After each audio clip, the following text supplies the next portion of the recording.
نحمده ونصلي على رسوله الكريم اما بعد فاعوذ بالله من الشیطان الرجیم بسم اللہ الرحمن الرحیم۔ حجاج بن یوسف کے بارے میں آتا ہے اس نے ایک بڑھیا کے بچے پر بہت ظلم کیا۔ بڑھیا آئی، اس نے حجاج بن یوسف کو ڈانٹا اور اس سے کہا حجاج تو ظلم سے باز آ جا ورنہ اللہ پاک تجھے اس طرح مٹا دیں گے جس طرح اس نے قرآن پاک کے پہلے 15 پاروں میں سے کلا کا لفظ اڑا کر رکھ دیا ہے۔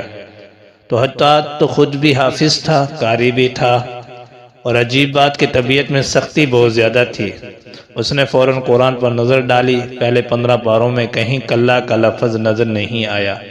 کہنے لگا اگر کہیں کلا کا لفظ میں پا لیتا تو تجھے بھی سزا دلواتا۔ تو سوچنے کی بات ہے کہ عام روزمرہ کی گفتگو میں بھی عورتیں بھی ایسی علمی باتیں کیا کرتی تھی جو علمی لطائف اور معارف ہوا کرتے تھے، تو ان عورتوں کا علمی پایا اتنا زیادہ بلند ہوا کرتا تھا۔ آج بھی ہم دیکھیں کہ آج ہمارے روزمرہ کی گفتگو کیسی ہے کہ علم